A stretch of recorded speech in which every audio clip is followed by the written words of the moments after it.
River State Governor Yesu Wike has taken a jab at leaders of the People's Democratic Party. Welcome to Niger Matters TV. As you all know, the era of electioneering is still hanging in the air because we are still expecting the governorship and House of Assembly election to take place on the 18th. It was postponed from on the 11th. Now it has to be on the 18th. So those of you who have your cards and those maybe you have your regular basic registration cards, should at least go to the polls because from what we are hearing is that the court has already ruled on that issue also, that the temporary card should be allowed. Let me just flash it here. It said court orders INEC to allow use of temporary voters card. So that one is one of the things that we have here. So you have to utilize that. So don't say because you don't have your PVC that you won't be able to go there. So, but on the whole, let's touch on this issue bit by bit because we don't want to make it too long, so that everyone can have their own space, to be able to touch on issues that matters. So let's go straight to what we can say. For abandoning the zoning arrangements that power must shift to the south. The governor spoke at the inauguration of Umpadek Road off Igorota Airport Road, one of the series of projects by his administration. Governor Wike emphasized that he has always been an advocate of zoning and no amount of pressure will make him waver. He accused some leaders of the PDP of anti-party activities and failure to adhere to the constitution of the party. I'm an apostle of power shift. I'm an apostle of what? Power shift. I fought for it. I have no apologies to anybody. I said power must shift from the north to the south. I did not commit any anti-party. I fought for the unity of the country. Those of them at the national level in PDP committed anti-party. When people abandon the provisions of the constitution of their party that talks about zoning of elective and appointive offices, what is more anti-party than that? These people left our party in 2014, 2015. Our party lost. Again, they have come back. Our party have lost again. They've destroyed our party. We're going to change. Governor Wike says he is satisfied with the feat he has achieved as governor of Rivers State, and he will not be intimidated by any move to undermine his authority in the state. We stood firm and will continue to stand firm. It doesn't matter what anybody will say. I will never sell Rivers State for anything. Never. And I'm going home happily. I'm finishing well. So, like you just said, that is Wike talking. So my shoulders are high. So it's my people are happy. He's happy about what he has achieved and what he stood for, according to him. So, but there are some other things I still want to touch on as far as Wike is concerned.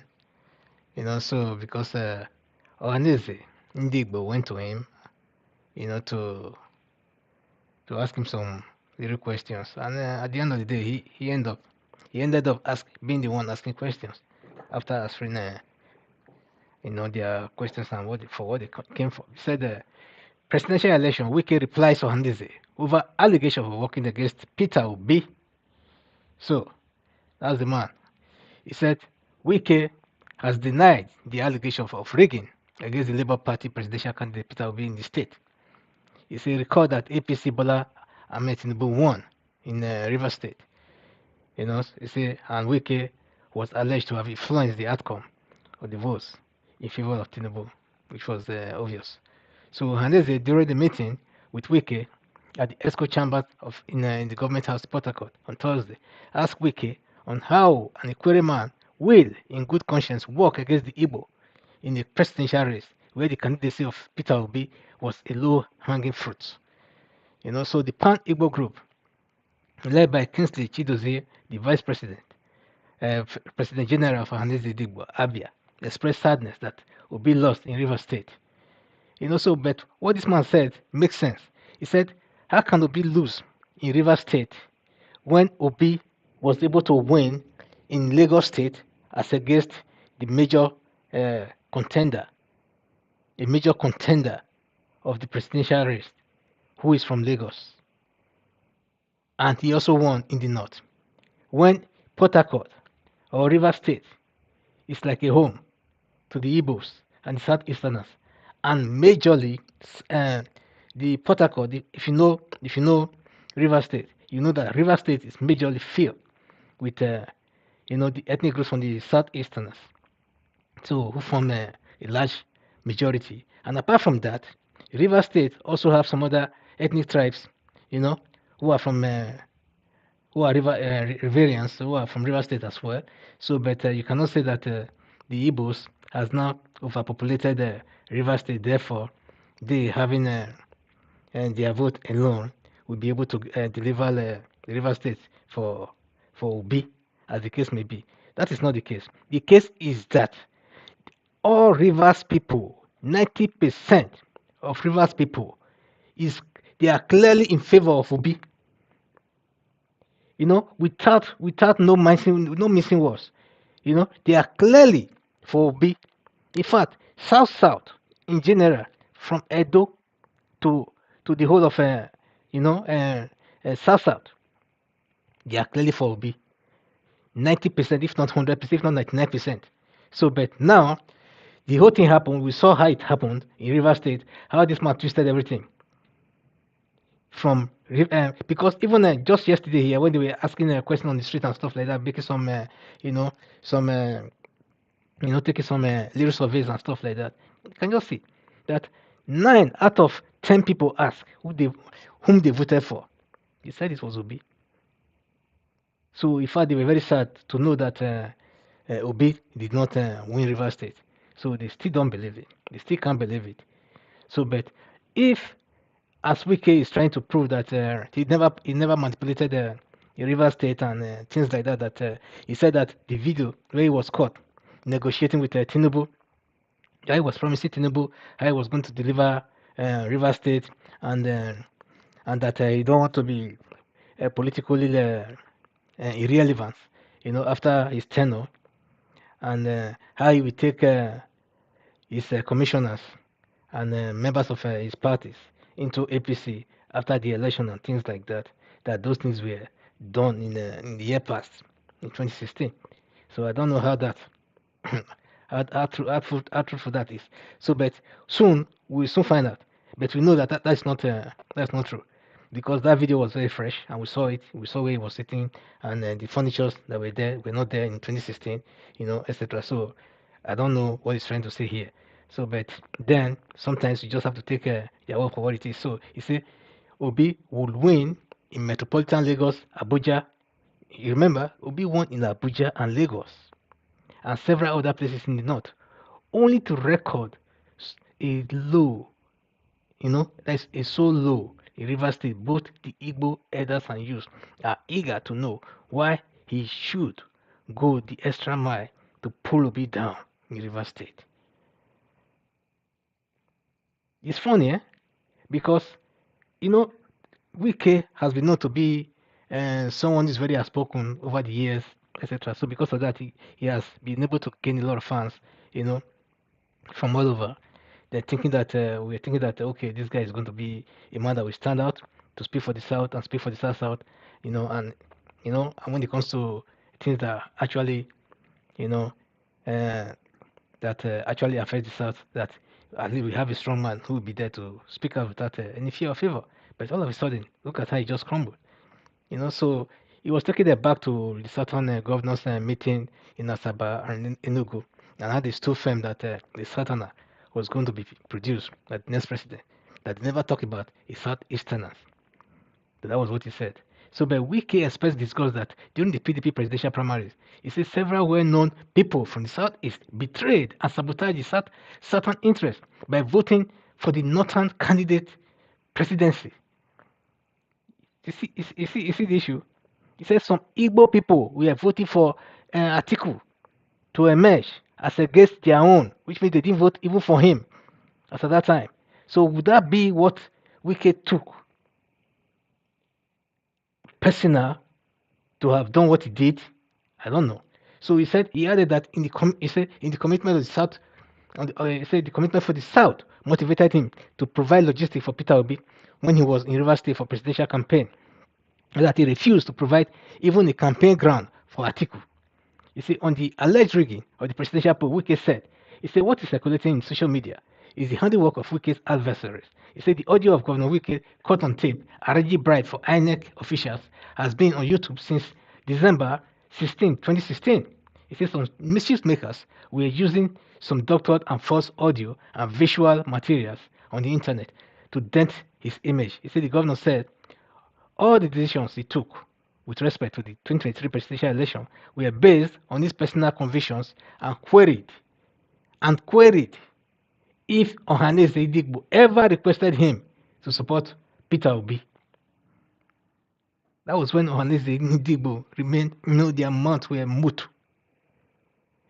Did you ever come to Rivers State to ask Wike to support your son? Or maybe they were just hanging on the fence, thinking that, oh, this guy won't go far and things like that. So, but now they are all regretting it and they are all coming out now to come and start shaking their body. If they did, let them come out with some video clips. We want to see it. Also, communicate that they made after then. He added that he is a man with the courage of his convictions and that he neither has reasons to tell lies nor owe apologies to anyone. He said, I am always ready to defend my actions and any day, anytime. Adding that he did not rig the presidential election against Obi. So, my brothers and sisters, this man has spoken what is supposed to let out of mind. So he said why Peter Obi left PDP for Labour. That was Wike talking again. So here he said that Wike didn't work. He said Rivers didn't work against the presidency of Peter Obi. He said the governor of Rivers State, Peter Obi, and governor of Rivers State, Yeso Wike, has explained that presidential candidate of Labour left the PDP for the Labour because of moves by some politicians in the PDP to ensure power remained in the north. Okay, that was when he came out with this thing. So he said Wike, who said he feels satisfied that power has moved to the south, insisted that he never work against Peter Obi in the 25th February presidential election. Wike spoke Thursday when he hosted a courtesy visit. The National Executive Committee of the Ohaneze Ndigbo. So that's what I've said it before. So if not, will be to become colloquialism. But there's something I want to pick out here. So he said he was a major. Okay, he said here. Okay, he said he was the major proponent of a certain president. He said explained that Obi's decision to leave the party is when Sule Lamido, the former Jigawa state governor, who is the PDP chieftain, told him that power would remain in the north in 2023. He said Wike said, I supported that power must come to the south. He said when Obi came here, I gave him all the logistics, vehicles, and other support. I paid for the stadium, but some other persons applied and I refused. He said, you should know me too well by now. So let me see the area where he explained how he said that Obi went to the north, to go and visit this former Jigawa state governor, where the man says so. He said yes. He said Obi was running with us. He said I knew when Obi left. He said he was principled and he said he can't stand it. He said people should say the truth. He said he went to see Sule Lamido in Jigawa, not in Duse, in a village. He said that will take you more than 4 or 5 hours, a 5 hours drive from Duse, the capital. He said, you know what he told Obi? He didn't tell him. He said he did tell.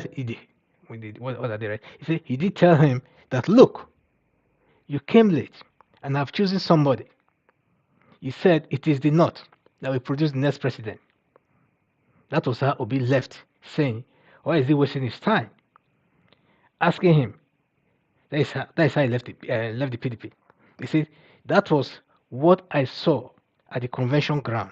Within minutes, knowing that I was going to win, your sons were all the ones who did everything and sabotaged me. I said, okay, no problem. But I still maintain that, look, if you have taken the presidential candidate, you can't take chairmanship again. Give us back the chairman. And I still stand by that. And if you don't do that, whatever you see, you shall take.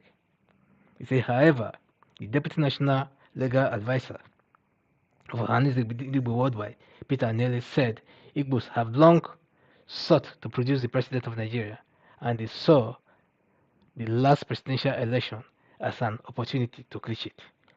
It also that was it. So let's take a Wike word for what he just said. Because why I'm saying that, because he asked Ohaneze Ndigbo a serious question, and they were not able to answer him. So, and we actually know those that work against him at the convention, or some of them, who are still in the Atiku's county today. This man is one of them, former Imo State Governor, Ihedioha. He's still running around with, and the other man called another Obi. We saw always running around with Atiku and the rest and things like that. So these are the people who are expecting them maybe to get some positions if Atiku should win. So they went against the Saturn wheel and supported the Northerner, and now they are the ones crying.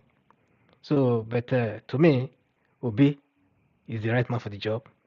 So because he won fair and square, in my own opinion, and we saw the whole thing how it happens, on so many occasions.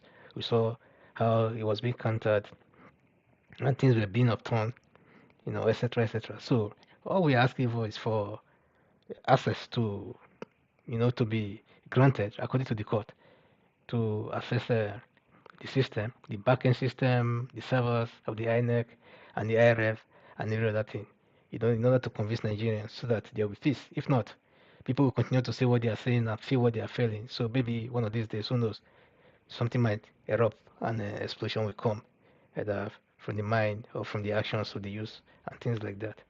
So, but ladies and gentlemen, whatever it is, let's keep calm in the meantime and I hope for the best. So thank you very much. This is Niger Matters TV, and this is Jay, your presenter. So please give us a thumbs up and make some beautiful comments and tell us what you think about this whole thing. So stay blessed, and you see how these politicians are hugging themselves. I don't know if this picture is new or old, but whatever it is, they are the same people. So if you like, fight yourselves over nothing. At the end of the day, this is how they chill, this is how they meet, this is how they laugh. So you are the one, you will be the one suffering, and you will be the one to suffer it if you are not careful. So why they are taking things as it comes? Because at the end of the day, you'll be surprised that even if Tinubu become the president, that you still give something to some of these political force that you see as force. They still have some people representing them in the cabinet of Tinubu and what have you. Or if Obi happen to be the president, Tinubu will also have his men there who are still representing his own interests and things, where he's going to recoup all the money that he spent, during the election and things. So let's not fight over, battle that's not ours. Let them fight their own battles and let the court do the rest.